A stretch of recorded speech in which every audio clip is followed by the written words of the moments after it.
So this is a special section on mysticism and the eternal feminine. And we're skipping, we're going, as we said at the start, we're going to do different things than we did last year.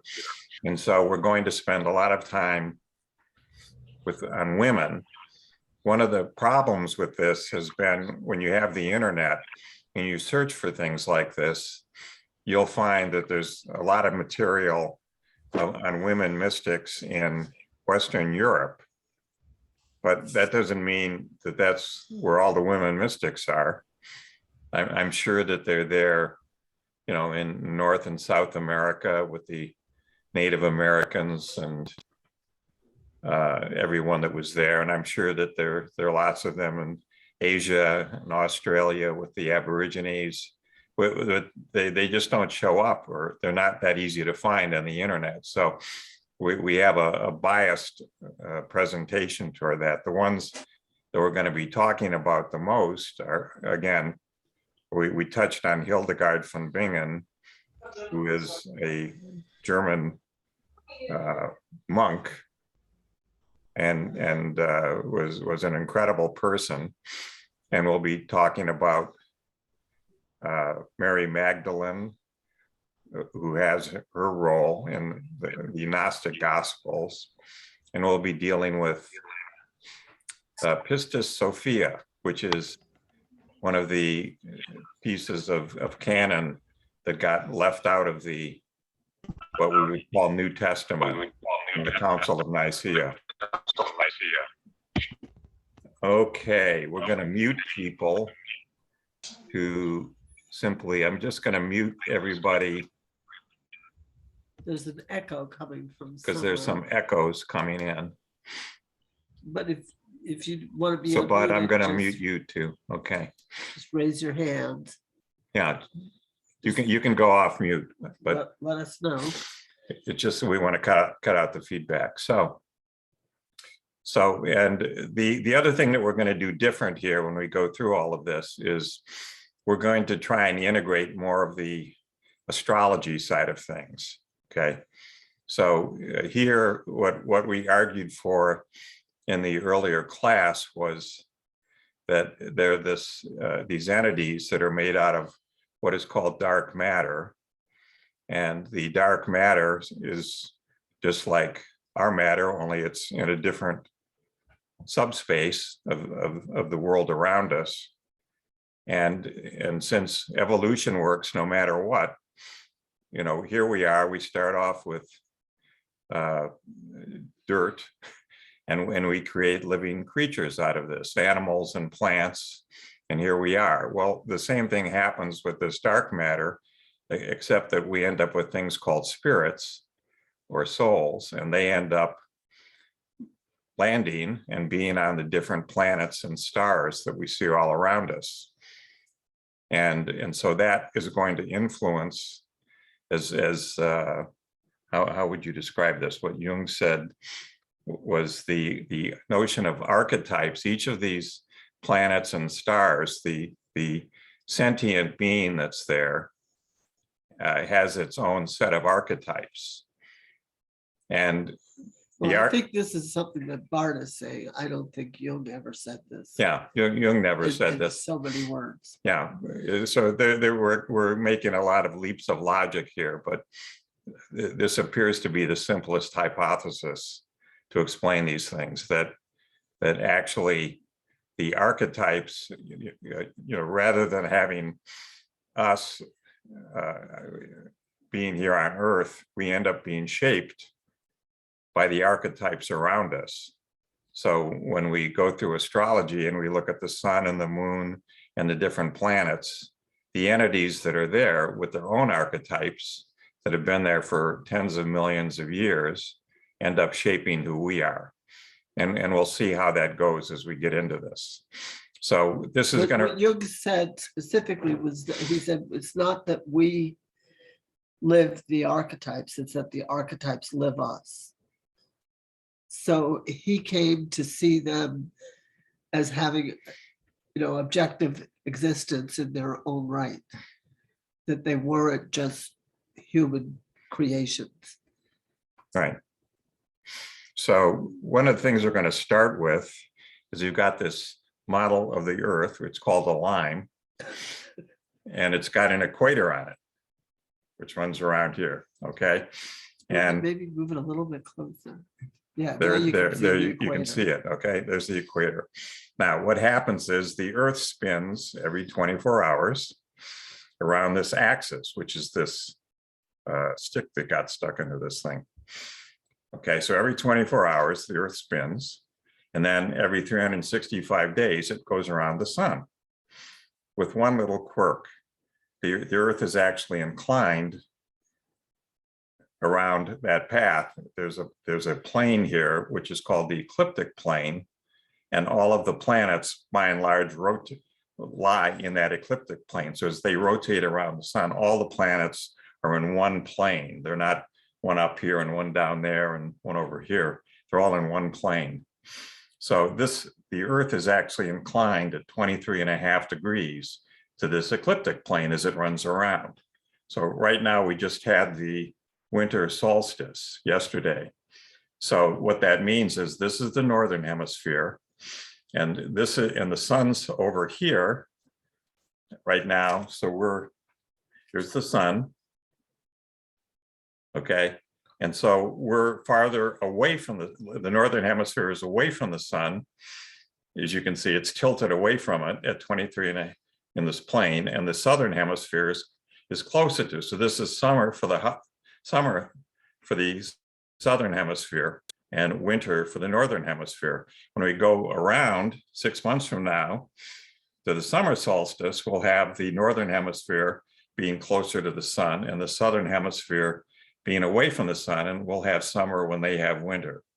And so it goes. Okay, now. It's really because of that tilt that we have the seasons. Yeah, the tilt gives us our seasons. Okay, now here's the wrinkle.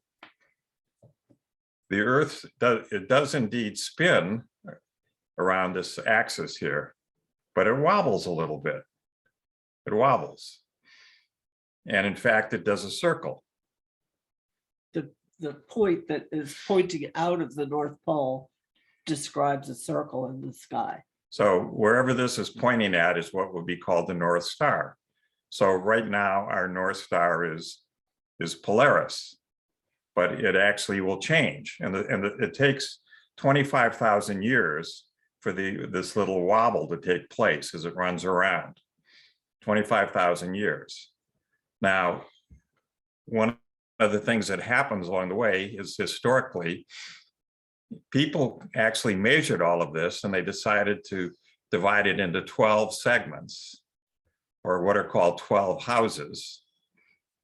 And so if I divide 12 into 25,000, I get roughly 2,160 years for each of these eras or ages, whatever you want to call them. So right now, we just left the age of Pisces. We just finished one of these 2,160 year cycles, and we're entering into the age of Aquarius. Okay. But it's important to keep this in mind because this is going to influence, as we'll see, a lot of activity here on Earth. Okay. That's why we're going to walk through this in some more detail than we did in the past. So is there anything you want to add to that? No, I just want to say this is astronomy. This isn't astrology. And it shows up in art. It shows up in religion. It shows up in many levels of human culture throughout the ages. Going back through recorded history and before recorded history, there are remnants that show that people were aware of these ages. You know, we don't know how, but they passed it on generation after generation. It was something that the priests tended to know, and it was esoteric knowledge, but it was passed on. You know, the average lifetime, let's say, was 50 years. things didn't really shift much in that time, but they kept records and they passed it on generation after generation after generation. So we have some examples of early art from around the world showing symbolism of these themes. And it's present in our contemporary religious symbolism more than they let on.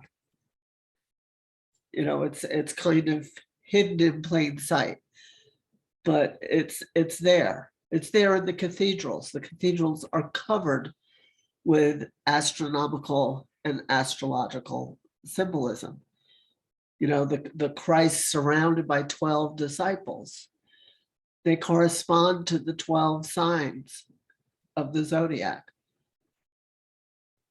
And that couldn't have been coincidence. It couldn't have been by accident. They knew it. They knew what they were doing. And it's layered and it goes back, back, back. So we're going to be just scratching the surface because this is just a survey.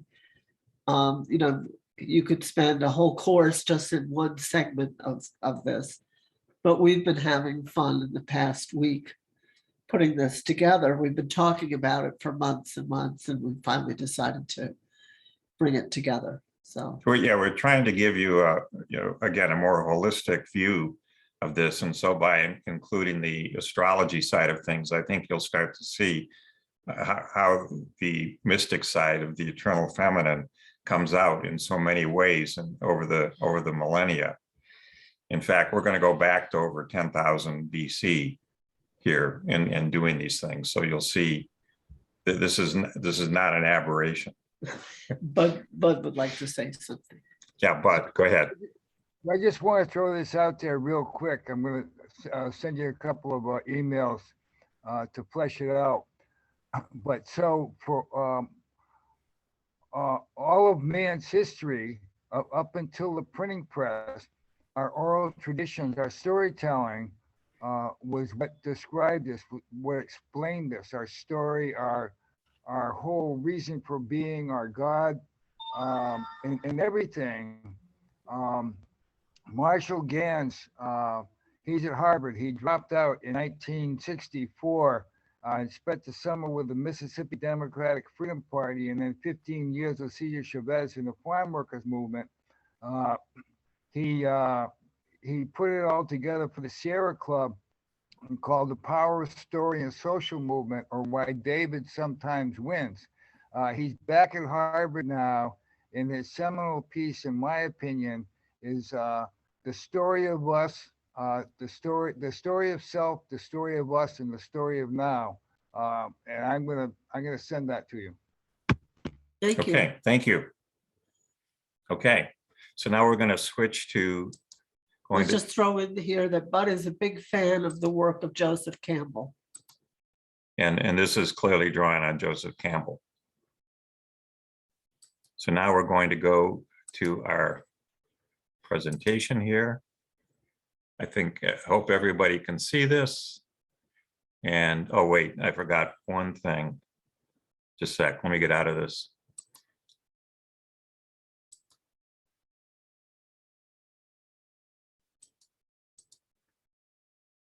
Oh no, I can't do this.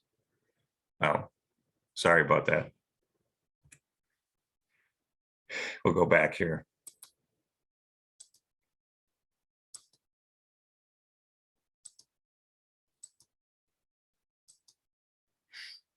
Okay, so we've got,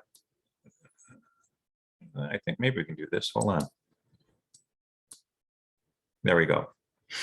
So we've got these information sources here. So I just wanted to move it over a little bit there. There. Okay. That's an image of Hildegard's on the right, by the way. Yeah. So let's see. Nancy, what was your book? Was it When God Was a Woman?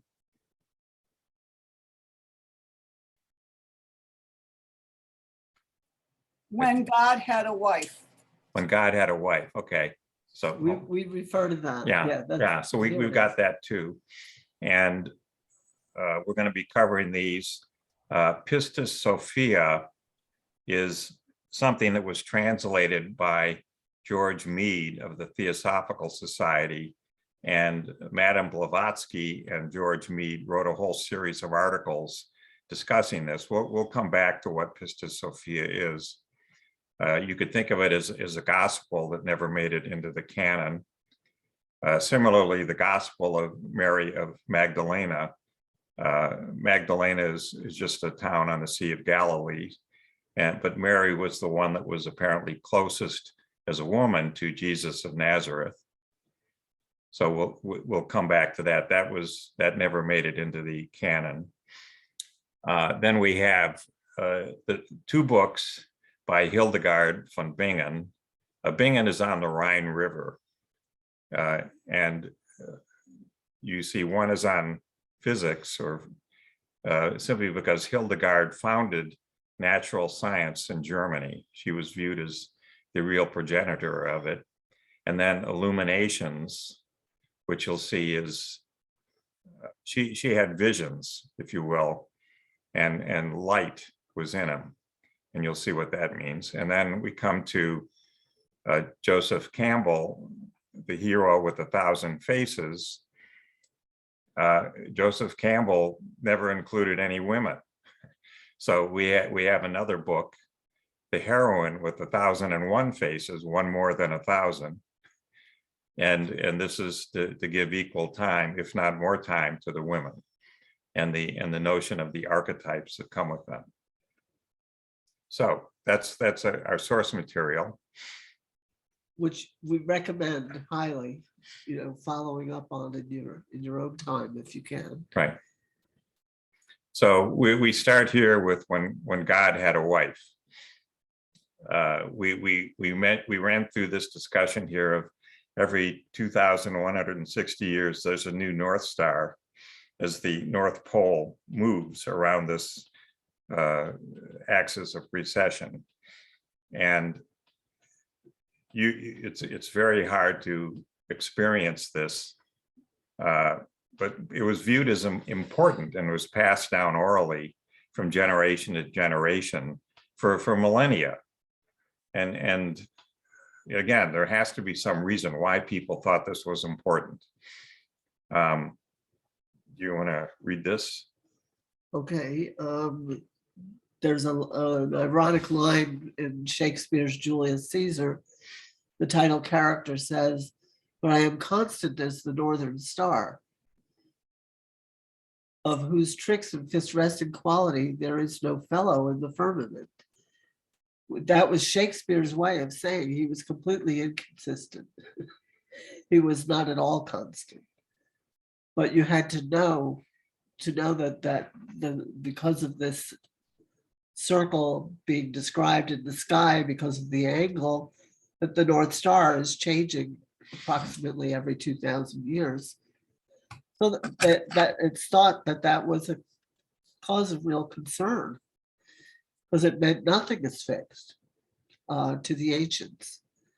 So they were very preoccupied with this and kept a lot of records and studied it, in great depth. But Shakespeare, knew enough to know this, and that's what he's referring to. But I think most people just say like, oh, well, that means he's totally constant. And it was absolutely the opposite that Shakespeare was saying. May I interject a question, please? Sure. So I'm a little bit unclear. This wobble creates a circle which is divided by 12, and in each of these 12 houses, there is a different North Star? Yes. Okay. Well, I don't know if it's that. Yeah, it is. You're pointing to a different North Star. And what about the southern hemisphere? I would think you would have the same wobble in the south as you do in the north. Yeah. So right now, Polaris is the North Star in the northern hemisphere, And the Southern Cross, the group of stars there, is the southern pole, southern set of stars. Okay, but those are all changing as you wobble. Approximately every 2,000 years. So two things happen. There's a new North Star, and there's a new sign on the ascendant on the equinox. When the sun rises on the date of the equinox, when you've gone through 2,000 years, that sign has been like this clock turning and turning and turning backwards every year, a tiny bit, until you go through all 30 degrees at this point of those signs. 30 is 1/12 of 360. Takes 360 degrees to make a circle. And that's why, and there are 360, approximately 360 days in a year, which is where that concept comes from. Okay, so what we're going to do here is we're going to go clear back to what's the French have a term for this. They call it préhistoire, which is prehistory, which to me is an oxymoron, because if you're studying it, then it is history, but the French like to call it préhistoire. So that's what we're dealing with here. And we're going to go clear back to the age of Leo, which was like 11,000 to 9,000 BC. And this comes out of the age of Virgo. So Leo is a constellation there. And if we look at Leo, the sun is ruling Leo. And this in turn leads to the idea of the virgin birth of the sun. We have Leo coming out of the age of Virgo, the virgin. And so we have a virgin birth of the sun. And the sun rules Leo. Did you find any images from the No, pyramids? I didn't find any that I was looking. But the thing to think of what we're going to see here in these 12 houses is it pretty much splits. In some of them, the male is dominant, and in others, the female is dominant. And so in the age of Leo, the male is dominant. And here we come up with the creation of Göbekli Tepe in Turkey, which right now is the oldest known, people would call it a temple. To put the Göbekli Tepe in perspective, if we looked at when Göbekli Tepe was built till the age of the pyramids, that time period is greater than the time period from the pyramids till today. That's how great it is. So this encompasses more of recorded history than anyone knows what to do with. We know very little about it. Unrecorded history. Of unrecorded, of prehistoire. So then following this age of Leo, with the male being dominant, we go into the age of Cancer. And now the sun in Leo was ruling Leo. Now the moon rules Cancer. And the moon rules the mother and the family. And now the feminine is dominant. And this is the start of what we believe is agriculture. And it's in this period here that the flood occurs. There's a story that occurs in virtually every culture that anyone can find on any continent on Earth of a flood. And the flood was so great that virtually everybody drowned, with just a few exceptions, which is why we're here today. But the flood was a real event. Then we go into the age of Gemini. And here we have Mercury rules Gemini. So this is ruling thinking and communication. The male is the dominant one now.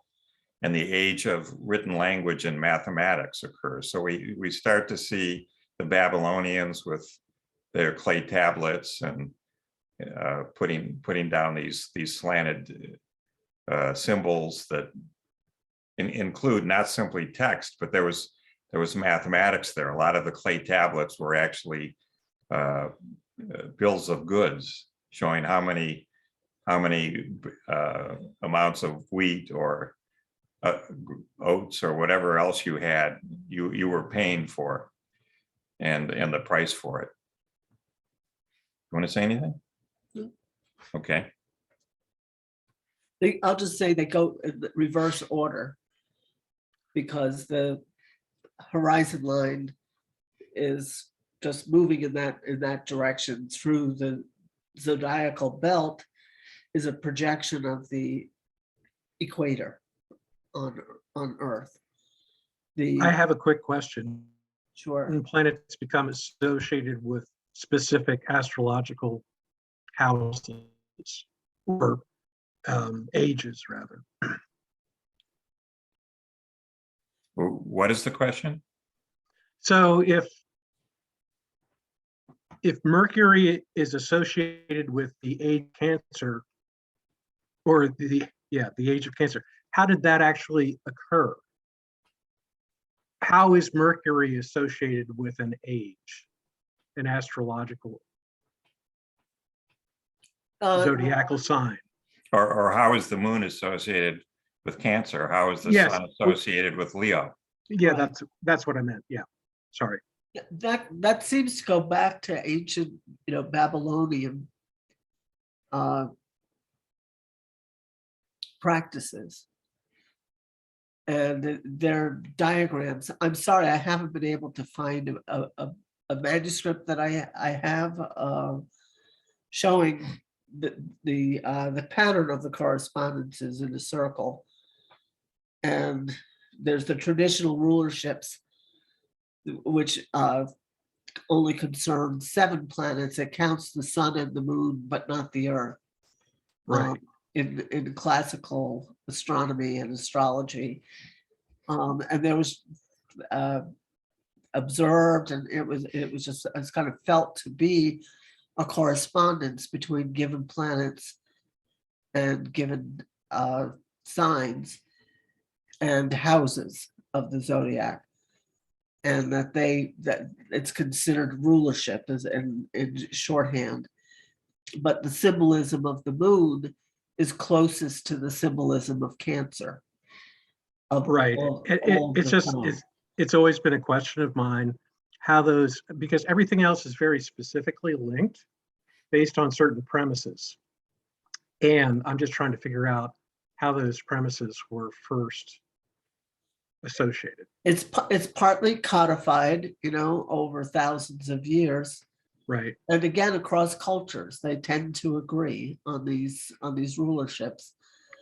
Once you learn the symbolism, when I teach it, I give people keywords in columns, and you can just see the associations and how similar they are.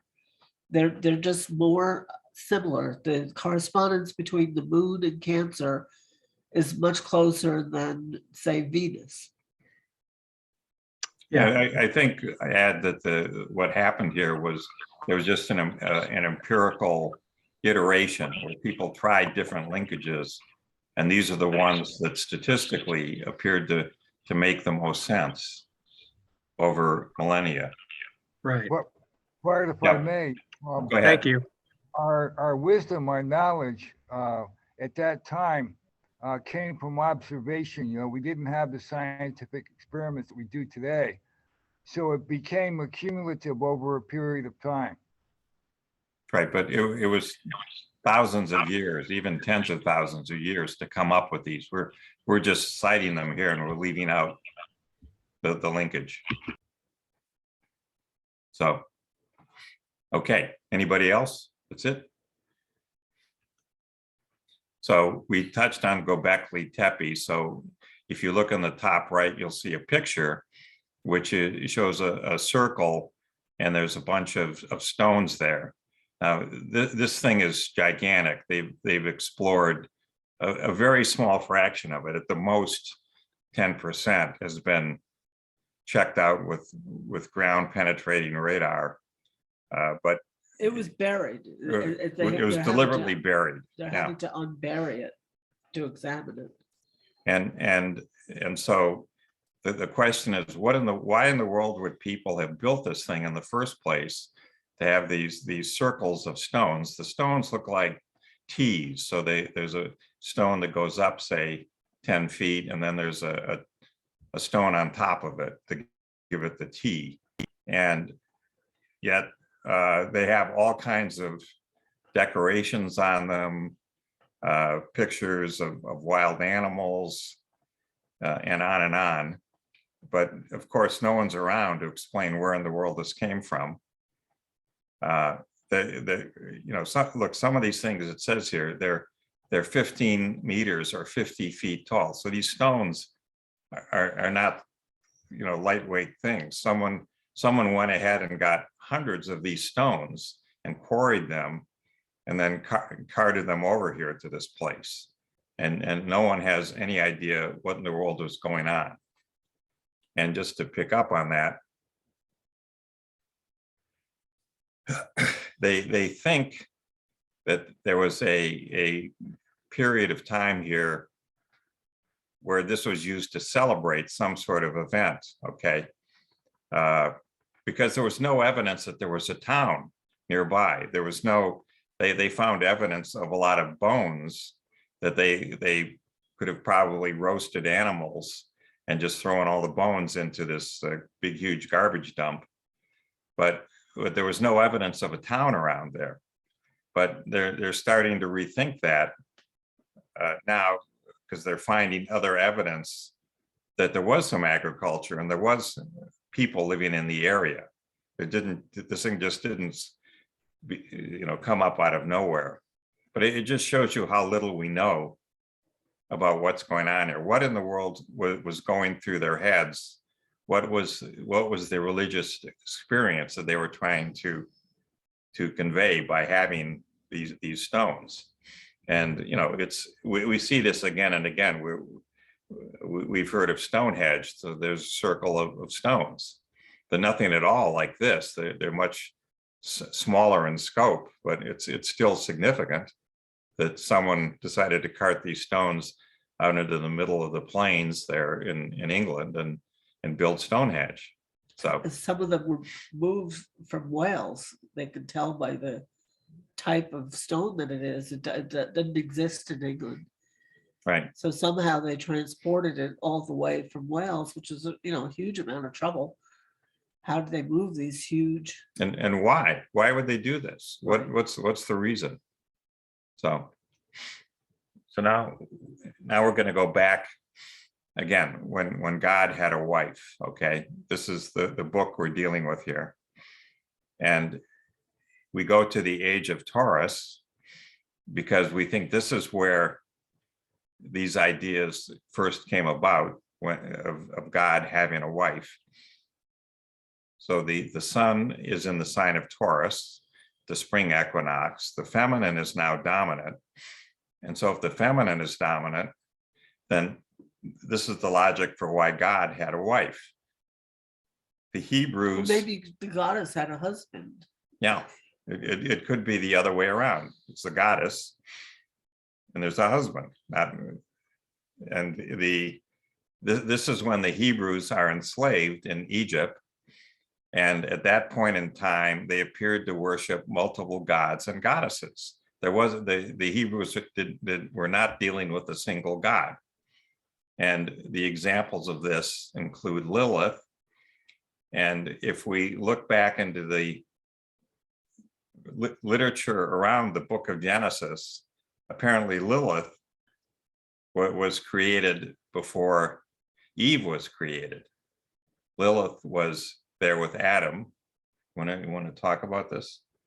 Well, she was said to be his first wife, but she wanted to be equal. And Adam didn't go for that. And so she was, considered too rebellious and, wouldn't submit to his rule. And so she kind of went off on her own. And so Adam wanted somebody more, more secondary to him. She was created at the same time as Adam in the same way, from the earth. So that's why God then created Eve for Adam, it said, from a rib. So she was a part of him. But there were many. Astarte was worshipped in many, many cultures in that era. And I'm not sure, I studied Kabbalah in New York. I'm not sure about the time frames here, but in Kabbalah, there's an understanding of the divine feminine being hidden within the mundane world as the Shekinah. And part of the role of humanity in the scheme of things is to raise her from the dust and to help make the profane sacred. And so that's considered to be part of the Sabbath, is raising the spirit of the divine feminine from the dust. And so she's referred to as the Sabbath bride. And I'd like to say something that always really moved me about the Jewish Sabbath on Friday night is that you light 2 candles, not just one. And part of what you're celebrating is the duality, the miracle of the duality that exists. Because without that, God could not know itself, and we could not know God. If everything is all one, it's just this amorphous blob without any differentiation. So it's said that God divided itself it splintered into these parts, but then the divine is hidden in these splinters. So part of our job is to raise the spark of the divine that's hidden in the splinters. And that's a kind of resurrection that's talked about before the resurrection of Jesus.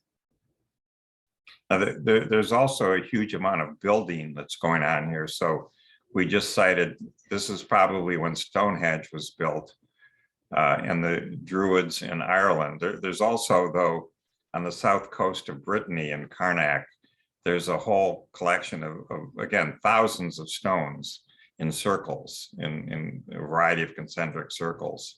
And in Portugal, there's something that's 7,000 BC, much older than Stonehenge. Again, a circle of stones. In the same time period, we had the pyramids being built, and this all syncs up with Taurus, who is the master builder.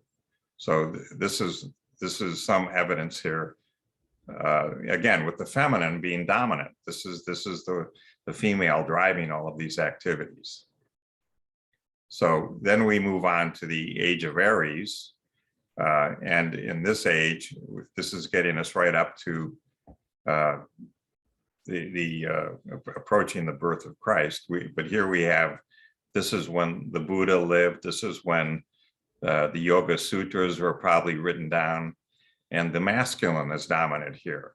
And here what we see is that Moses has led the Hebrews out of Egypt, and he convinces them to worship one God. And in return, they'll be the chosen people through this first covenant that Moses reaches with Yahweh, with God. The masculine, again, being dominant here. We flipped from the age of Taurus. They alternate. Then we get to the age of Pisces, where the feminine is dominant. And here we have the new Messiah, Jesus of Nazareth, who's acting as the de facto avatar of the age of Pisces. And Jesus, in fact, is the one that will end the first covenant and declares the second covenant. This one is for all people, not simply for the Hebrews. But the key thing about this is he says very clearly before he disappears that it'll be when the temple is destroyed. Well, the temple was destroyed in 70 AD. The Romans came back in the Jewish revolt and just leveled every stone that made up the city of Jerusalem, including the temple. Everything was gone. Everybody was sold into captivity as slaves, or they were killed. That was it. And that was the end of the first covenant. We're now dealing with the second covenant, the one that where Jesus of Nazareth died for all people everywhere. And that takes us up to today, where we've now entered into the age of Aquarius, with the masculine becoming dominant again. But there's a flip here. There's, instead of pushing very much on the very macho qualities of masculinity, there's a greater emphasis on compassion, on equality, on liberty, on individuality, on democracy and brotherly love. And some people feel that the American Revolution and what's closely linked to it, the French Revolution, those two revolutions were precursors of the age of Aquarius. They were trying to call out these new, this is a very different view of the world. Up until the American Revolution, you always seemed to need a king or some sort of ruler. And it was not really thought that you could have all the people together come up and be able to govern themselves as a group. The Age of Enlightenment. The Age of Enlightenment was could be viewed as a precursor of this. It could have. So now we're going to go back to the Age of Taurus again. Just trying to zero in on this notion of when God had a wife. And as we said, this is when the pyramids were built. This is when, with all of the building of the cities in Mesopotamia, the city of Uruk, it became the first place having 50,000 inhabitants. And there were a lot of walled cities in the Indus River Valley that are, have been built on today. And this led to the creation myths and the myth of Osiris in the Egyptian pyramid texts and the Epic of Gilgamesh of Sumer, just as examples. So that we have these great myths, these great archetypes that were promulgated there. And we saw what goes along with this, the start of the Bronze Age and the manufacturing of papyrus. So writings could actually occur and did occur with many different cultures. We had not simply cuneiform writings, but we had Egyptian hieroglyphs and the Cretan and Minoan hieroglyphs. So this is a period of huge activity, and again, all stimulated by the feminine side of things being dominant.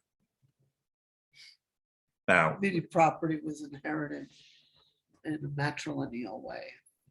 right, as opposed to a patriarchal way.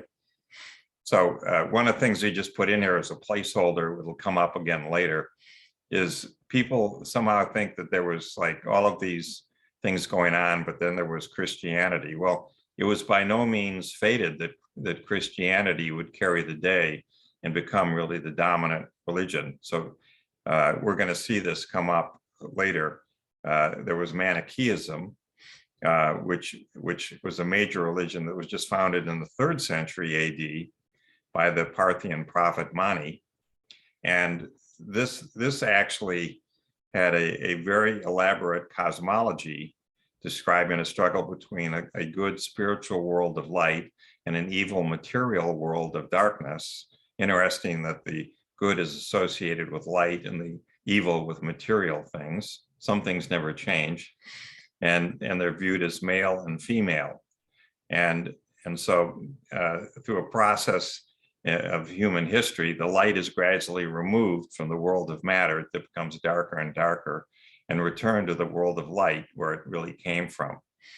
And this was really based on the ideas of Zoroaster and the Buddha, as well as ideas that came from Jesus of Nazareth. Now, the reason why this is so important is that this sped very quickly through all the Aramaic speaking regions of the Roman Empire. And it was very active from the 3rd to the 7th century, and was actually one of the most widespread religions in the Roman Empire. And they got all the way to China as well. But what happened here was it got beaten out by Islam in competition. And the Emperor Diocletian, who was a pagan, persecuted Manichaeism. But it was more dominant than Christianity, and yet it's completely disappeared. So this is just one example. We'll see it more, but these things it was by no means fated that Christianity was the thing that would carry the day. Well, apparently that was fated because it's what happened. Right. But it wasn't a foregone conclusion, or it didn't appear to be. No. A different example is Mithraism, which was a Roman mystery religion centered on the god Mithras. And even though it appeared to start off with Zoroastrian tendencies, the Roman Mithras was really linked to something between Persian and Greco-Roman practice. And the imperial army, the Roman legions, were very much into this from the 1st to the 4th century of the modern era. So there was this complex system of 7 grades of initiation and communal ritual meals, and there was a handshake that they had, and on and on. So the thing to keep in mind is that Christianity overtook this with the Roman legions. One of the reasons why Constantine wanted to co-opt Christianity as the religion of the Roman Empire was simply because he needed soldiers for his legions, and all of the people out there was turning toward Christianity. This was something he had no control over, and therefore he went to go control it by the Council of Nicaea. And so we have this rival to Christianity in the 4th century, and the Christians actually persecuted the Mithraists, not surprisingly, and it was finally eliminated by the Roman Empire by the end of the 5th century, and Islam just really went after it.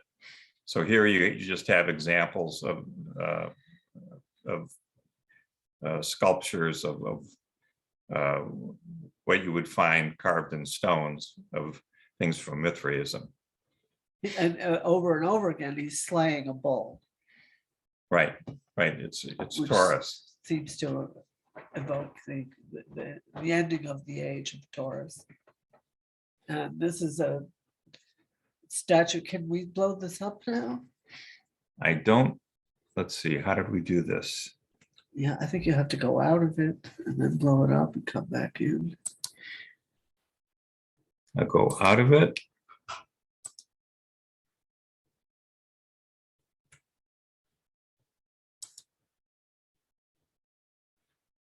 Where is it here?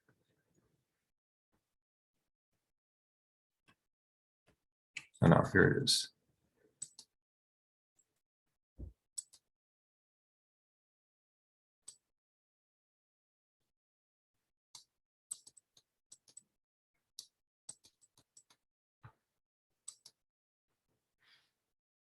Then we can scroll. So let me just go back to screen sharing. We'll work this out.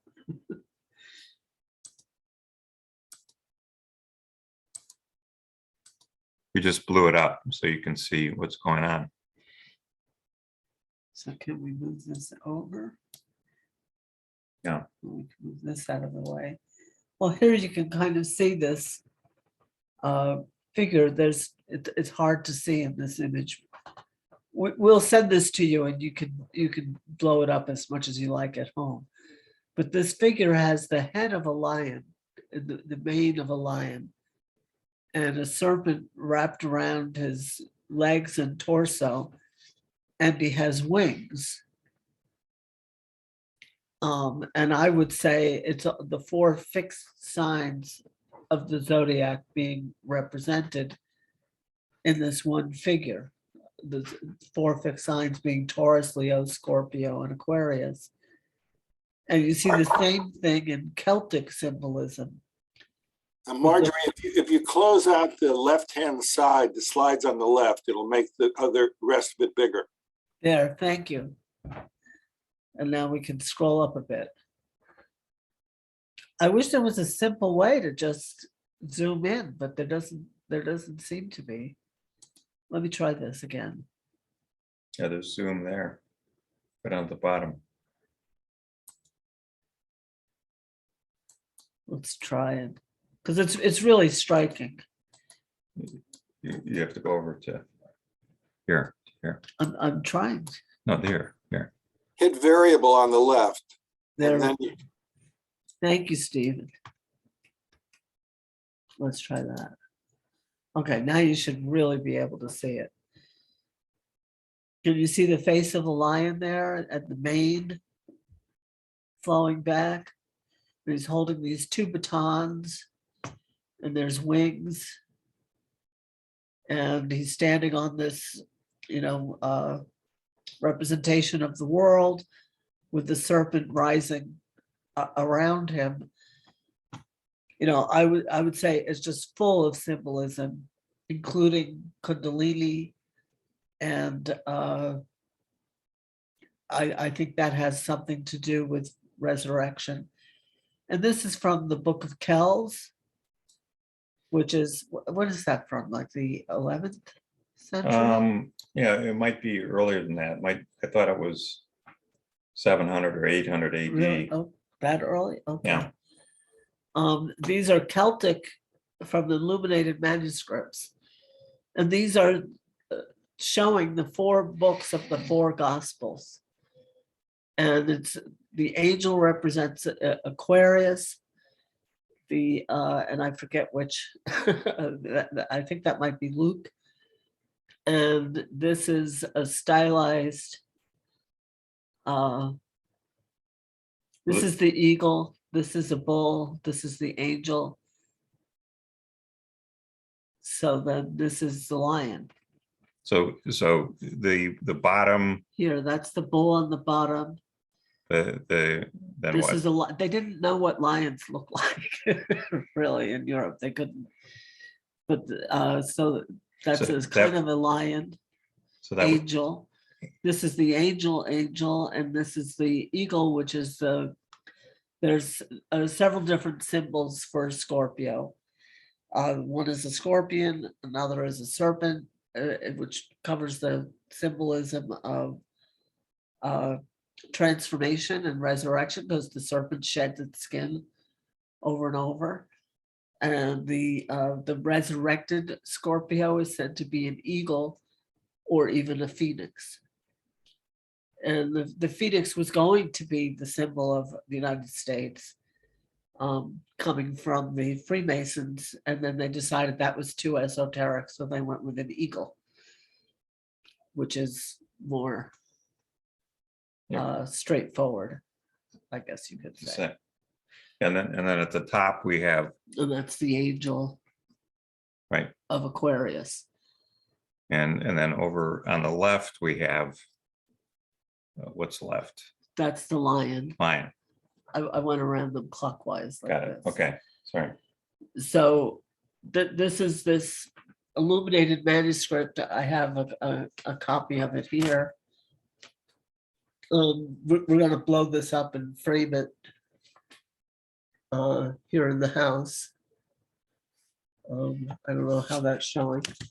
These things are ubiquitous, and every culture has a version of them, including the church, which was, just sort of by default, it was the Catholic Church. There was no other church, So now we Go back to Zoom and take it back down to 62.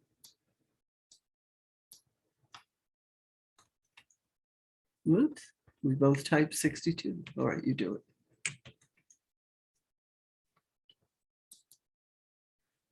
Okay, and now we can go to slideshow. Here, right there, first one. Okay. So we've got all of these ages, or going up right through the present to Aquarius. So now we go to the age of Aries. We just went through Taurus. And here we have the Hebrew people who Moses led out of Egypt in the Exodus. That represents the old age of Taurus. And they became a single unified kingdom until the Temple of Solomon was destroyed. I think it was in 596 BC. And then much of the Hebrew spiritual tradition was influenced by ancient Egypt. And so the rigidity of the Egyptian civilization necessitated that the Hebrews break away from it, that they shouldn't be as rigid as they were. And this led to them becoming monotheistic. That's what Moses demanded. And we saw the example there that when Moses came down with the tablets, he discovered that they were all worshiping Baal. They'd made a bull that they were all glad to worship, and he was incensed by this. And some people feel that's why he held off taking them to the promised land. He wanted to make sure that all of those that were involved in the worship of Baal died off before they ever made it there, so that there would be only the young people that would remember that there was only one God, one Yahweh. And the confrontation that Moses had with the Pharaoh that started all this was very Aries-like. So it's in some works of art, Moses is depicted as having horns. And when what we saw was when the Israelites waited for the right moment, when Moses had gone up and actually was getting the stone tablets and coming back down, then they returned to worshiping the golden calf, the familiar influence of Taurus that they knew in Egypt. And it's never presented that way. That was an instance of atavism. They were going back.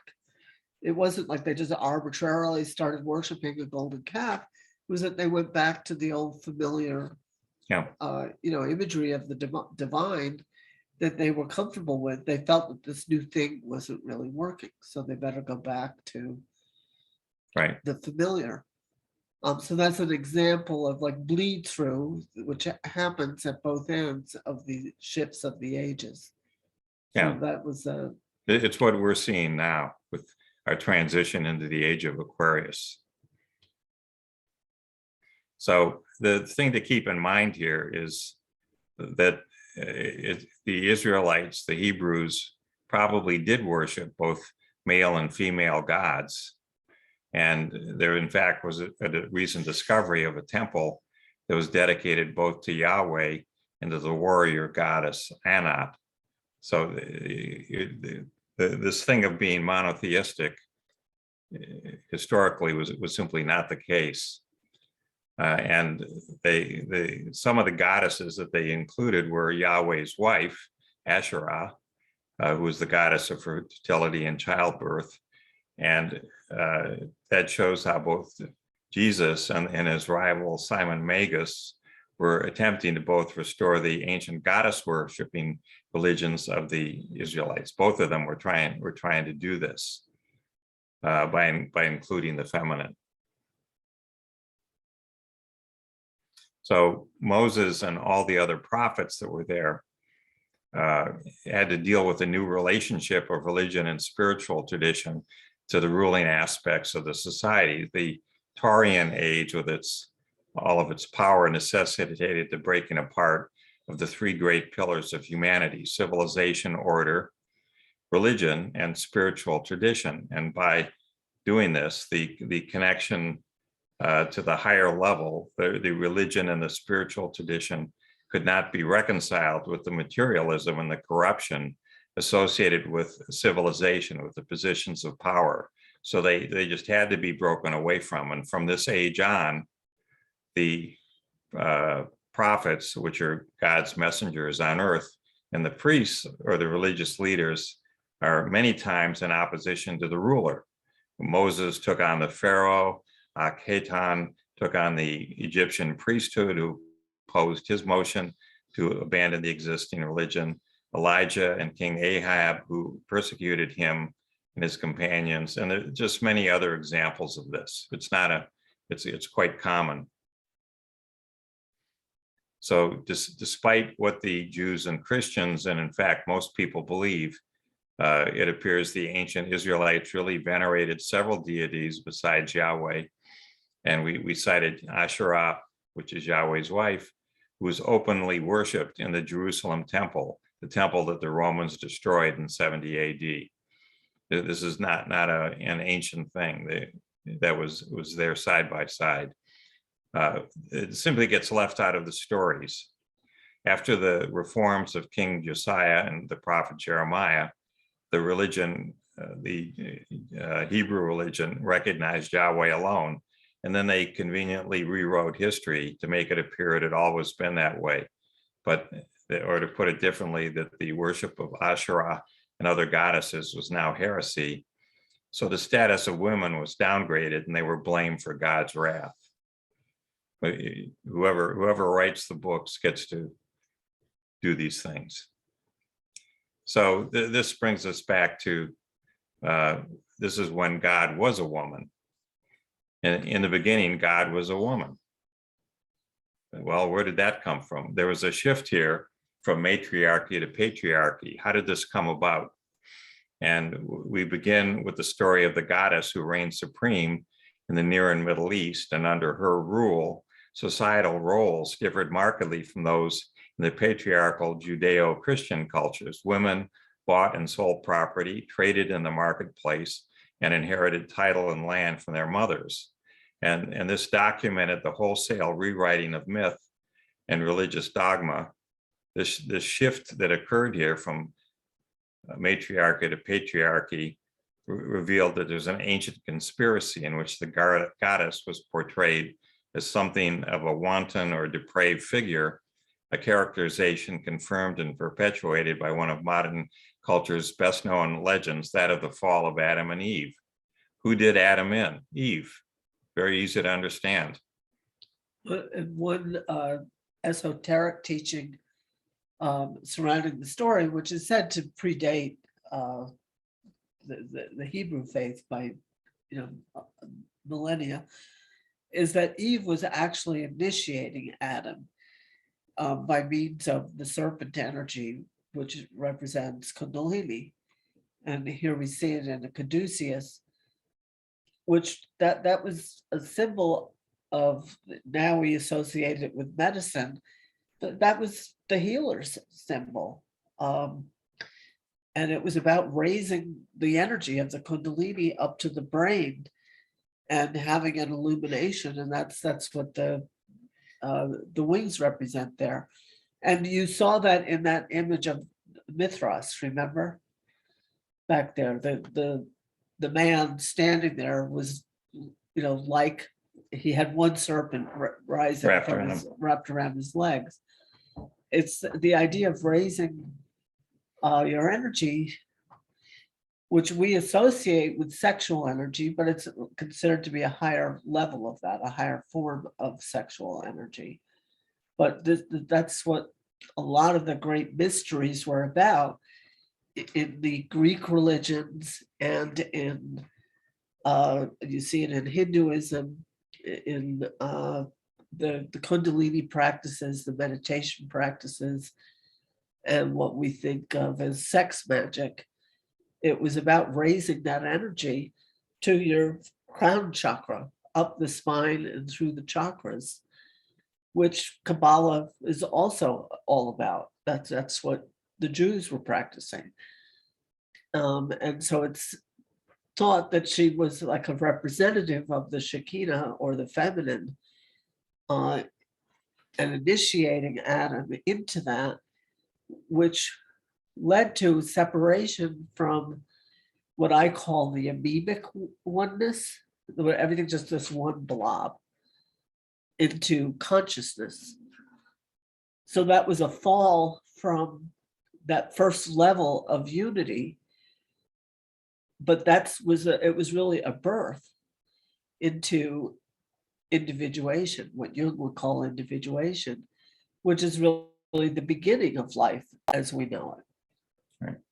And a reunification on a higher level that will be, it's different. An old person's spiritual awareness is different from the infantile unity that we experience when we're first born or unborn, more likely, more accurately in the womb, where everything's one, then everything's fine.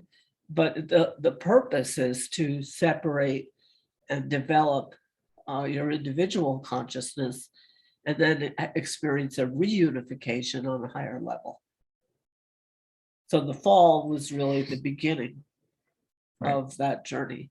Yeah, again, we're just taking the same basic facts, and this is a different interpretation of what's really going on.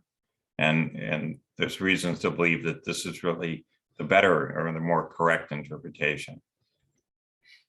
So finally, we get to our first woman to deal with this, Mary of Magdalena. Magdalena is a little town on the Sea of Galilee. Mary is from there. If you read in the Catholic canon, she is portrayed as some sort of prostitute, and therefore she's unworthy to be associated with Jesus of Nazareth, is the direct implication. But this was all done before we discovered what are called the Gnostic Gospels. They've been discovered over the millennia, but the one we're dealing with here is the Gnostic Gospel of Maria Magdalena. And this apparently was written in the 2nd century, but was actually discovered in Egypt, and a German was able to grab it and move it to Berlin. And this showed that Mary had a very close companionship with Jesus of Nazareth, and was taught inner truths that the apostles are not capable of handling. So when Peter, the apostle Peter, asked Mary what Jesus of Nazareth had taught her, and she begins to tell him, Peter says, well, we weren't taught any of this. What in the world is going on here? Which just shows you what's going on. Jesus of Nazareth had made it clear that many of the sermons that he gave to the multitudes, these contain parables, which are very simple, powerful stories that people can pass on orally and share with one another. And he said that's basically like the lowest level. That's the tip of the iceberg for what's really going on. And to his apostles, he tried to teach them higher truths. And apparently he taught Mary of Magdalene things even beyond what the apostles were being taught. So what in the world was she teaching here? She was dealing with a radical love that sits at the very heart of this Christian story. Her gospel says that we are not sinful. We do not feel ashamed or unworthy for being human. And in fact, our purpose is to be fully human, to be a true human being, or that is a person who's remembered that, yes, we are a messy, limited ego, but we're also a limitless soul. And all we need to do is to turn inward again and again, to meditate like Mary of Magdalene. In this way, her gospel directs us so that we can see past the ego of our own little lives to what's more real and lasting and infinite. And it's already here within us all. So very Buddhist in the scheme of things. Now we come to Pistis Sophia. This is a book that apparently was, again, one of these Gnostic texts. It was discovered in 1773 in Western Europe, but it was actually written apparently between the 3rd and 4th centuries AD. And the existing manuscript, which is there, relates one group's teachings of the transfigured Jesus, meaning after Jesus has been crucified, he goes off, as we'll see, for 11 years with his disciples, okay? Maybe this happened, maybe it didn't, but it includes his mother Mary, it includes Mary Magdalene, and it includes Martha. And so in the context that's here, the transfigured refers to Jesus after his death and resurrection, and not the event during his life when he spoke to the appearances of Moses and Elijah on a mountain. So in the text of Pistis Sophia, this was actually, again, written in Greek, but was translated by George Mead, who's a member of the Theosophical Society. And this is what Helena Blavatsky had a written dialogue with George Mead on in a number of publications in the Theosophical journals.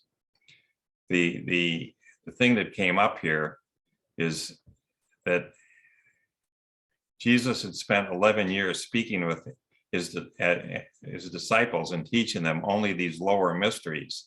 And finally, after 11 years, he gets his true garments and is able to reveal the higher mysteries to this group. And the prized mysteries relate to complex cosmologies and knowledge necessary for the soul to reach the highest divine realms. So the way that this is described, you can get this from Amazon, so it's quite readable, as you'll see. There's a great discussion here of this thing. The first two books of the manuscript deal with the fall and the restoration of a figure of a woman known as Pistis Sophia, and gives all kinds of parallels between her pairs of repentance. There's 13 times when she repents, and various people, mostly apostles, step forth for each of these 13 times, and they provide their interpretation using particular psalms and odes of Solomon as to why her repentance was already foretold in the Old Testament. And it's very interesting. And then all of a sudden, the book kind of points out that Pistis Sophia is really a major female divinity, and that she originates and dwells outside of the divine realm. So her fall and redemption parallel that found in the versions of the Sophia myth, such as that in the Apocryphon of John, but the actions all take place in the material eons. That takes, forever to do these things. Hold on one sec. Wisdom is a she, and her name is Sophia. Thank you. She's also one of the spheres on the tree of life in Kabbalah. So there's a lot of question how literally is this meant to be taken, and how allegorical is it, and is it talking about it could just be aspects of the psyche. What happens is that Jesus of Nazareth ends up bestowing light onto Pistis Sophia, and she becomes radiant, incredibly radiant, and overwhelms through her aura just everyone around her. And that's one of the gifts that Jesus can bestow. He can also take the light away from you, and then you're damaged. You cannot really do all the things that you want to do. So let's see, does this thing go forward? It doesn't move. And that's the whole thing about the Holy Spirit. That the helper that Jesus was sending to us after the crucifixion, that we can all have this. It needs the Holy Spirit needs to be invited in. Right. It's all available to us at any point in time. That's a good point, Bud. Pistis Sophia, again, had this fall. And so she was continually repenting. There were like 12 or 13 of these penances that she said, and none of them did the job till the final one. And then she was restored, but then she fell again, and then was resurrected again by Jesus of Nazareth. And so it's a familiar story that people identify with, but the light that illuminated her was truly incredible in its sacred aura, and this light was what raised her above the people that were trying to take her down. And the fact that this takes place over a period of 11 years, suggests that this all took place after the crucifixion. So a very interesting thing that got totally left out of the canon of the church. Too complicated. Yeah, it's quite readable. I encourage you to go read it. So now we go to yet another woman. By the way, Mary Magdalene was actively involved with Pistis Sophia and was right in there. So we go to Hildegard von Bingen. So Bingen is on the Rhine River in Germany. I just want to point out that Jung was instrumental in publicizing. He gave a ton of money for these translations to be done of all these manuscripts that were discovered. The Nag Hammarskjöld, am I saying that? Yeah, right? the Nag Hammadi, the Dead Sea Scrolls that were uncovered right after World War II. Jung, paid for them to actually be translated, as well as just put into books, printed up so that people could read these things and try and come to their own conclusions about what it was really written back in the time of Jesus of Nazareth. That one of the things that's unusual about Jesus of Nazareth is that a lot of the writings that we have were written by people that actually saw him or knew of him firsthand. There's exceptions such as Paul or Saul of Tarsus. He never met Jesus of Nazareth, but there's a lot of other people that wrote things that in all likelihood really did see him, and that suggests he was a real person, which is a question that always comes up. So now we turn to Hildegard von Bingen. This person, was living from 1098 to 1179, and she actually is referred widely as Saint Hildegard, but hard as it is to believe, she never was really canonized until 2012. So go figure. But she had an incredible impact on the church. She was called the Sibyl of the Rhine, in part because Bingen is on the Rhine. And she was a Benedictine abbess. So she was in charge of an abbey. And then she actually picked up several more abbeys. So she was running like 3 abbeys. She was viewed as a polymath, as you'll see, very broad interests in a lot of the sciences. She was very active as a writer, a composer, a philosopher, a mystic, a visionary, and an actual medical writer and practitioner. And all of this during what people view as a very dark period of history. And yet you'd have to say with people like this, it looks to me to be pretty bright. She's one of the best known composers of sacred monophony. So she has huge numbers of recordings that we were playing one at the start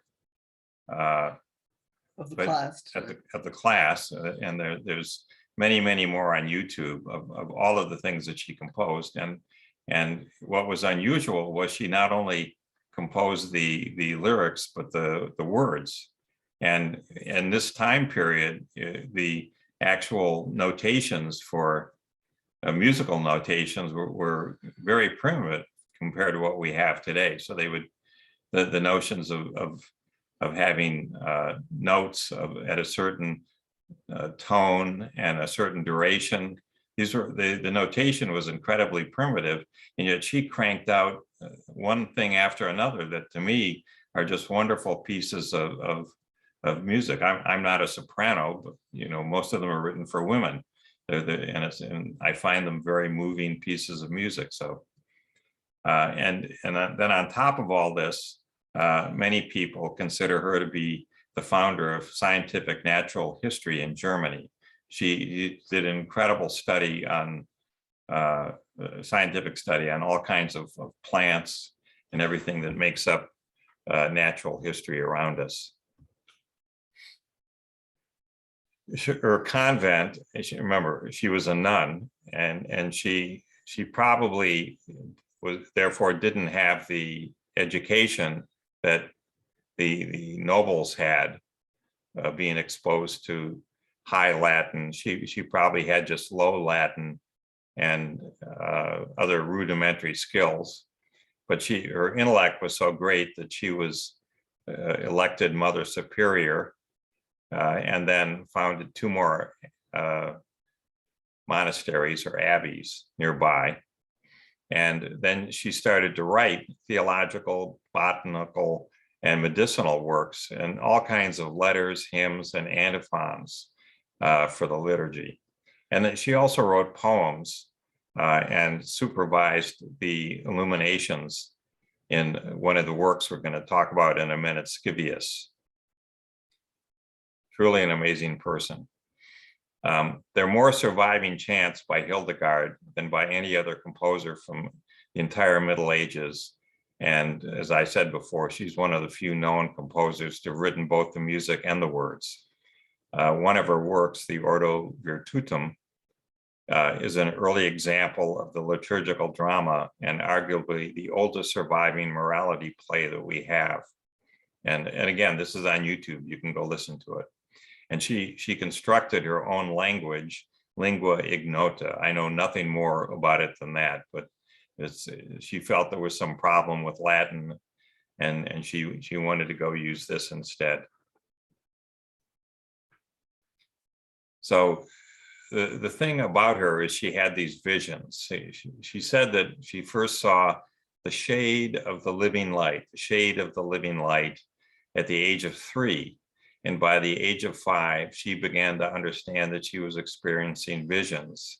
And so she used the term visio, which is Latin for vision, to describe this feature of her experience. And she recognized it was a gift she could not explain to others. She was probably chastised for this. And she explained that she saw all things in the light of God through the 5 senses, sight, hearing, taste, smell, and touch. But she also had these visions that she confided to her nanny, who in turn told her tutor and later secretary. And throughout her life, she continued to have visions. And at the age of 42, received a vision she believed to be instruction from God to write down that which you see and hear. But still hesitant to record her visions, she became physically ill. And the illustrations recorded in the book of Scivias were visions that she experienced, causing her great suffering and tribulations. So apparently she didn't paint them herself, but had other people assist her in recording them. She supervised the painting of them. So in that way, she was kind of an artist as well. And 42 is the answer to everything in Hitchhiker's Guide to the Galaxy. Okay. Right. It's a very Kabbalistic number too. Right. So in her first theological text, which is the Scivias means know the ways, she described her struggle within. Now, and this is her words, but I, though I saw and heard these things, refused to write for a long time, through doubt and bad opinion in the diversity of human words, not with stubbornness, but in the exercise of humility, until, laid low by the scourge of God, I fell upon a bed of sickness, and then compelled at last by many illnesses and by the witness of a certain noble maiden of good conduct, the nun Richardus von Stadi, and of that man whom I had secretly sought and found, as mentioned above, I set my hand to the writing. While I was writing, I sensed, as I mentioned before, the deep profundity of scriptural exposition and raising myself from illness by the strength I received, I brought this work to a close, though just barely, in 10 years. So it took her 10 years to write Scivias. And I spoke and wrote these things, not by the invention of my heart or that of any other person, but as the secret mysteries of God. I heard and received them in the heavenly places. And again, I heard a voice from heaven saying to me, cry out, therefore, and write thus. So again, she's very much influenced by these visions in doing this. And it's been speculated that she might have had epilepsy or migraines as part of her experience, part of her. But that does, you know. That doesn't, explain what was going on. I mean, Yeah. It's a reductive interpretation, but that is what is thought, that a lot of visionaries do have something like that going on with their brains. Right. So she had this umbra viventis lucis, the reflection of the living light. In her letter to Joubert of Gembloux, which she wrote at the age of 77, describes her experience of this light. From my earliest childhood, before my bones, nerves, and veins were fully strengthened, I've always seen this vision in my soul, even to the present time when I am more than 70 years old. In this vision, my soul, as God would have it, rises up high into the vault of heaven and into the changing sky and spreads itself out among different peoples, although they are far away from me in distant lands and places. And because I see them this way in my soul, I observe them in accord with the shifting of clouds and the other created things. I do not hear them with my outward ears, nor do I perceive them by the thoughts of my own heart or by any combination of my five senses, but in my soul alone, while my outward eyes are open. So I've never fallen prey to ecstasy in the visions, but I see them wide awake day and night, and I'm constantly fettered by sickness and often in the grip of pain so intense that it threatens to kill me. But God has sustained me until now. The light which I see thus is not spatial, but it is far, far brighter than a cloud which carries the sun. I can measure neither height nor length nor breadth in it, and I call the reflection of the living light the umbra viventis lucis. And as the sun, the moon, and the stars appear in water, so writing, sermons, virtues, and certain human actions take form for me and gleam. So this is something, I would say very profound. Now the book Scivias is actually structured into three parts. They're unequal in length. The first part has 6 visions in it, and it chronicles the order of God's creation, the creation and fall of Adam and Eve, the structure of the universe, which is described in the shape of an egg, the relationship between body and soul, God's relationship to his people through the synagogue and the choirs of angels. So that's the first part. The second part, which has 7 visions, describes the order of redemption, the coming of Christ the Redeemer, the Trinity, the Church as the bride of Christ and the mother of the faithful in baptism and confirmation, the orders of the Church, Christ's sacrifice on the cross and the Eucharist, and the fight against the devil. And then finally, the third part, which has 13 visions, recapitulates the history of salvation told in the first 2 parts, symbolized as a building adorned with various allegorical figures and virtues. And it concludes with the Symphony of Heaven, an early version of Hildegard's musical compositions. So, truly an amazing book.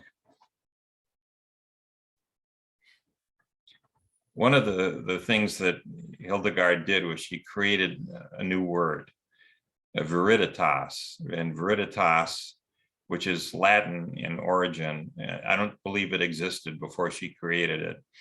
It means greenness, or it would be translated as viridity, which also means greenness, meaning vitality or fecundity or lushness or verdure or growth. And this was a key concept of hers. She used it to symbolize spiritual and physical health, often as a reflection of the divine word or as an aspect of the divine nature. And in a study of Hildegard by a historian of medicine, Dr. Victoria Sweet, who's also a physician, Dr. Sweet pointed out how Hildegard used the word veritas in the broadest sense of the power of plants to put forth leaves and fruits, as well as in the sense of analogous intrinsic power of human beings to grow and heal. Inspired by Hildegard, Dr. Sweet began to ask herself, she was treating her own patients, whether anything was interfering with the veritas or the intrinsic power to heal, to relate to healing like being a gardener who removes impediments and nourishes in a sanctuary-like setting. Want to add anything? No, I think that's what I really loved about Hildegard when I first discovered her, was this concept of veritas. And it's, for me, it has this kind of palpable quality of aliveness that she's talking about. And something I share with clients, it's like the force of the energy of the sign of Aries is the energy that's inside a seed. If you try to crush the shell of a seed with your fingernails, it's incredibly hard. It's really hard to break apart that shell of that seed, but the life force inside the seed breaks it open. You know, where does that come from? That's smaller than the seed itself, and it forces it open and grows into, you know, whatever it becomes, an oak, you know, or whatever it is. That life force itself is, I would say, a divine energy that inhabits all of us, probably everything, even the stones. And I think she just saw everything kind of alive and vibrating with that life force in this really beautiful way. And that's the sacred divine feminine. I want to back up for a minute because I've always had a problem with the Latin, and I think she did too. And I just want to throw this out that to me, Latin was a male-dominated, top-down imperialistic approach. Yes. As opposed to the sacred divine feminine, Mother Nature, Moon, Water, which is grassroots, bottom up. Right. Yes, absolutely. And you should listen to her music too. It just grows on you. So to speak. Yeah, that's a pun. It's incredible, you know, how her intellect and all the things that she did. Now, I think this is the last one here. The point in Scivias was that she focused on veritas, and it's been translated into things such as freshness, vitality, fertility, fecundity, fruitfulness, verdure, or growth.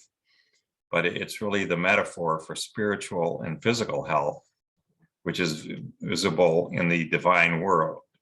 Homeostasis could be considered as a replacement, but homeostasis just doesn't sound as good to me as veritas. And it doesn't have the theological and spiritual connotations that veritas has. If you do a search on the web, you'll find out that there's a group in San Francisco that actually is a labyrinth organization that has been popularized, walking labyrinths and bringing this back into daily life. And so you'll find veritas there. So at this point, we have a bunch of other people we can just go through quickly. What time is it? It's right now, it's 8:30, it's 8:42. We can just skip through a couple of these women and then just do a break. We're only halfway through. We've got, as an example, these are all out of Western Europe. Saint Catherine of Siena, again, someone who believed herself spiritually wed to Jesus and therefore committed to the monastery as a teenager and had a key role in getting the papacy to return to Rome. It was in Châteauneuf-du-Pape in Provence. And Jesus had appeared to her, apparently saying, "Dearest daughter, as I took your heart away from you the other day. Now you see I'm giving you mine so that you can go on living with it forever. And this is just one example of one of these people. It just goes on and on.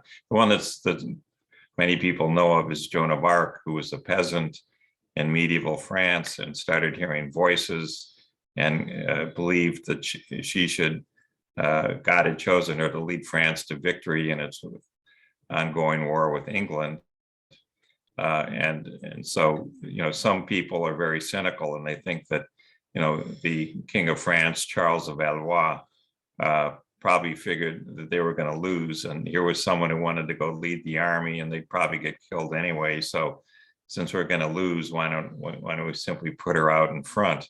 And never crossed his mind that she might win. And so the English were defeated. But unfortunately, after that battle, she was captured and tried for heresy and burned at the stake at age 19. We have another one, again, all Western Europe. Teresa of Avila, who was born in Spain, very well-to-do family, was fascinated with all of these things, tried to go into the convent at an early age, but instead she finally turned to just prayer and contemplation, and she ended up through deep meditation feeling her soul absorbed into God's power. Finally, she went into a convent and restored her young nephew to health after he was crushed by a fallen wall. And that was what was used as an example to canonize her as a saint. I said in my notes, see, a fallen wall can't crush you. Right. I agree. Another one, St. Clare of Assisi, again, very wealthy Italian family, and ended up taking these vows and ended up becoming a Benedictine nun. Her family was furious with her doing this, and her piety was so profound that when her sister, mother, and other relatives ended up living with her and became her disciples in the convent outside Assisi, and they walked barefoot and so forth. Julian of Norwich, an English mystic, and the information about her comes from the Revelations of Divine Love, in which she recorded her divine visions. She became ill, nearly died. A priest came to her bedside and showed her an image of Christ, which led her to recover. And she received 16 revelations that she recorded in her book. And God revealed to her the meaning of these visions, which she recorded as, would you learn to see clearly your Lord's meaning in this thing? Learn it well. Love this meaning. Who showed it to you? Love. Why did he show it to you? For love. Thus I was taught that love was our Lord's meaning. She chose to live a contemplative and reclusive life until her death. And Saint Angela of Foligno, again, another mystic who ended up after her mother, husband, and all of her children died in the span of just a few months. She sold all her possessions and went into this monastery and had a vision of God's love while she was making a pilgrimage, and dictated her experiences in the Book of Experience, and was then canonized. Mechthild of Magdeburg was a German mystic, again, authored a text, The Flowing Light of the Godhead, and had entered this convent and used poetry to express her divine revelations. And she wrote, I have been put on my guard about this book, and certain people have warned me that unless I have it buried, it will be burnt. Yet in my weakness have written it because I dared not to hide the gift that is in it. One of my favorite quotes, Bart, is from her. The day of my awakening was a day I saw and knew I saw God in all things and all things in God. That's very nice, Bud. Thank you. Here we have a Flemish mystic who ended up little is known of her outside of her writings, which include a collection of letters and a book of visions. So the theme of visions and letters, but she believed that the soul created by God in his own image belongs to one with divine love, to become God with God. And so next time we'll start off with a very feminine oriented sect called the Cathars, and we'll discover what happened to them. Nothing good, as you'll see. So with that, let's call it a night. It's already 10 to 9, and we'll wish everybody Merry Christmas, and touch base next week if that's okay. Any questions, any comments that anyone has? I actually have a question to Marjorie regarding what you said about lighting 2 Sabbath candles regarding a duality. How does that reconcile with the predominant Jewish prayer, the Shema, which is Lord our God, the Lord is one? Now, how does that reconcile? Rena? Yeah. I would say it's a question of levels. That on the absolute level, yes, everything is one. And that's what the Shema is talking about. And our Lord God is one. But we live on the plane of multiplicity, where there's separation. And the celebration of the Sabbath with the 2 candles is celebrating the fact that without that, even if it's an illusion of separation, it's a necessary illusion so that we can have experience, including the experience of love. There's the Buddhists would consider this, anathema, because they're always striving to dissolve your sense of self. Whereas Kabbalah is saying, well, without that sense of self, there's no experience. There's no growth, there's no love, and the divine cannot know itself without some reflection. So that separation is essential for the divine oneness to know itself, which is thought to be the exercise of creation. When you have one, you have stasis. There's no change. When you have 2, you have creativity and growth. But you always have this seesaw, this back and forth. And in Christianity, you get into 3, the Trinity, the Father, the Son, and the Holy Spirit. And one of my favorite hymns is, God in 3 persons, Blessed Trinity. You have the three facets of God, but God is still one. Just going back to what we were talking about last time, if you believe that there is these entities called dark matter that make up mind forms or make up souls or spirits, they're limited in some sense into what their experiences are, and for them to interact with matter and to create the world that we see around us with plants and animals and human beings and incarnate with these beings, they end up growing in a way that they couldn't grow otherwise. They end up with experiences that are experiences they could have never had. And you could say it's good karma or bad karma, but whatever it is, you end up growing, and every passing second, the world around you is changing, but in a way that you really couldn't encompass just if you were all by yourself.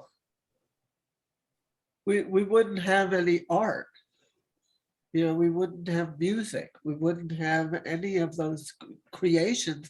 We're creators in the image of the creator, is what I believe. you wouldn't have any creation. We wouldn't have a universe.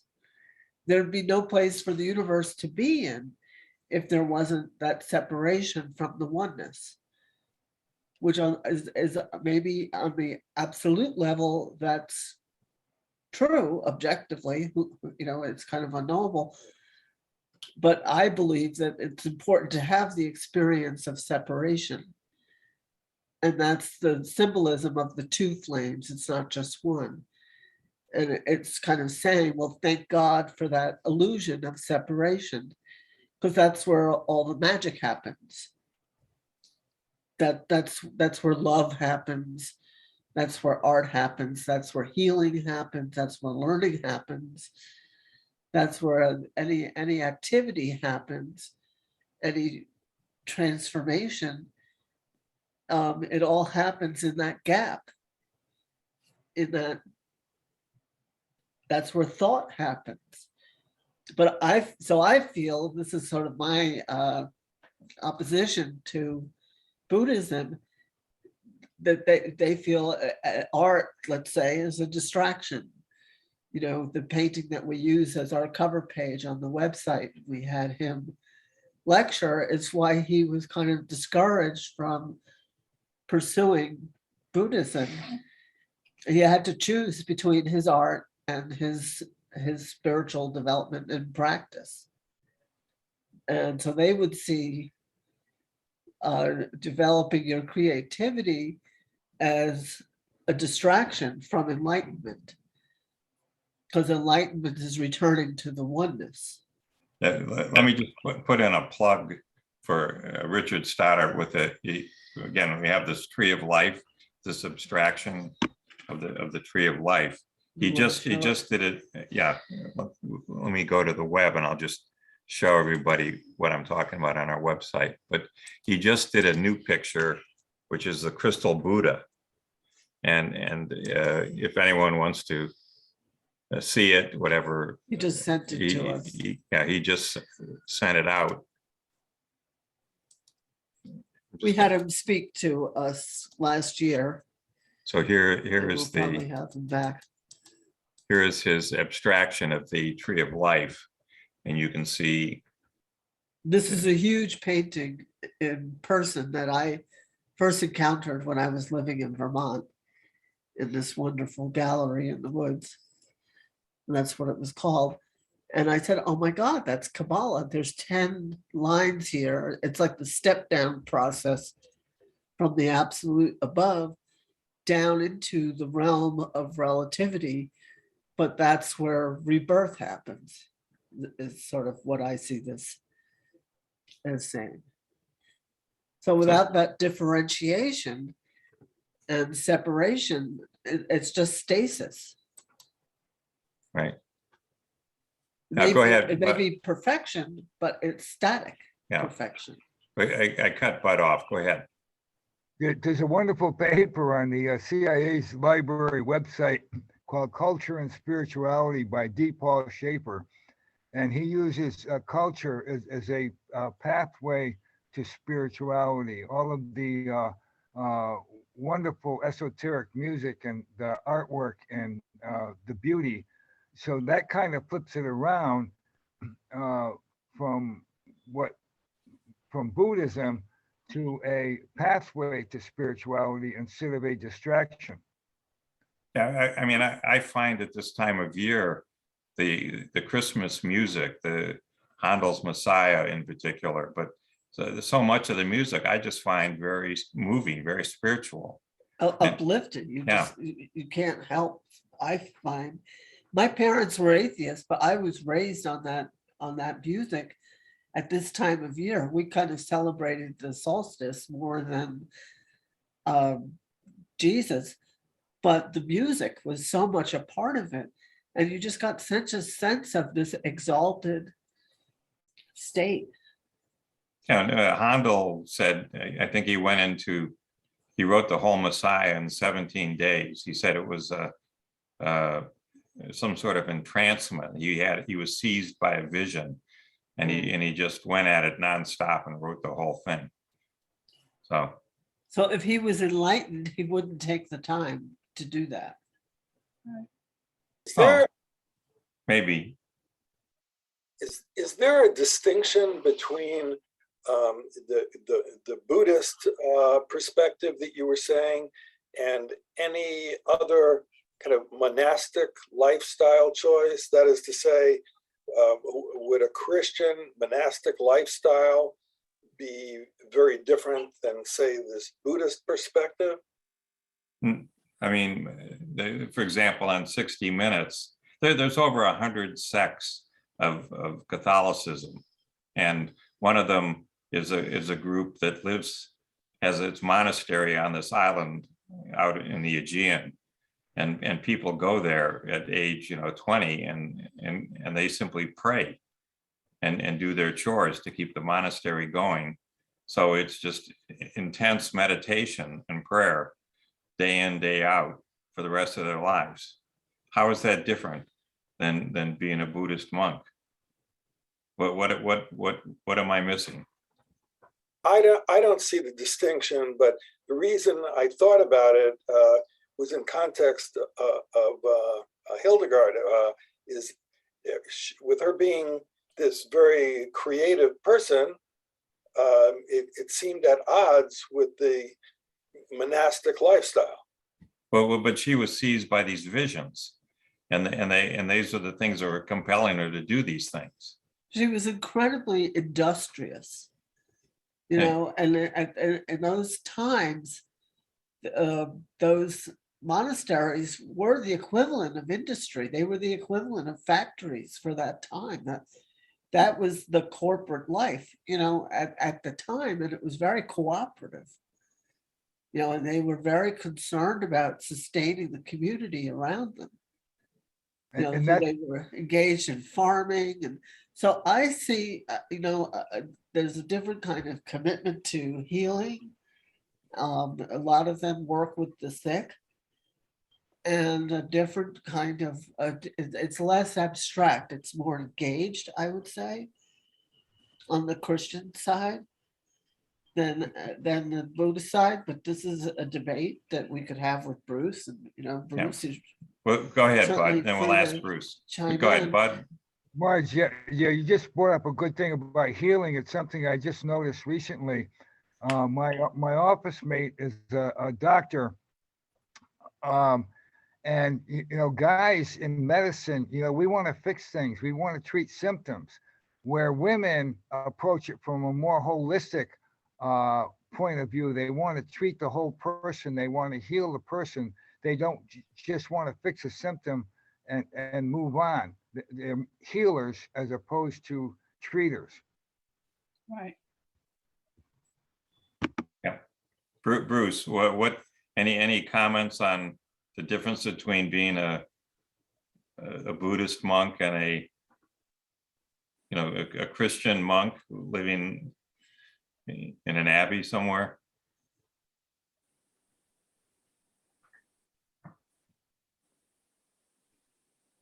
Well, my main experience is that both are all about love. Yeah. Sure. So love is so vast, you can't really divide it up or anything. And I would say on the Buddhist side, and correct me if you feel this is wrong, the feeling is by prioritizing your own enlightenment, that is contributing to the greater whole. You're working on that first because it's the most accessible for you. And the more of us who do that, the more we're easing the way for everybody else. And that's where I come up with evolutionary consciousness. Siddhartha the prince, Gautama the monk, Buddha the compassionate one. He was as mortal as you and I, and yet he attained enlightenment and was raised to the rank of immortal. The miracle is that he got there following a heart as human as yours and mine, and just as vulnerable.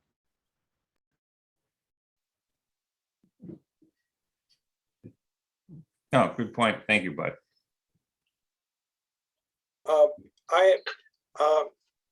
I could use a little bit of clarification about what you were saying about the conflict between this a choice of Buddhism and the inclination to do artwork as being mutually exclusive. I'm unclear as to exactly why are they mutually exclusive.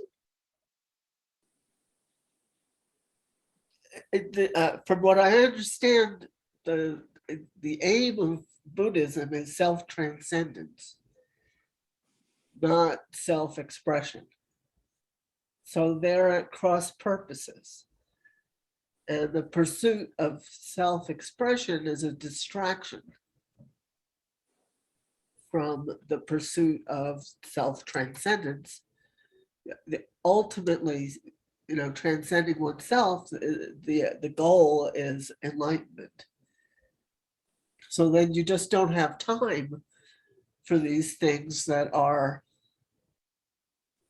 dependent on your separation or individuation. In Jung's language, he would call that individuation.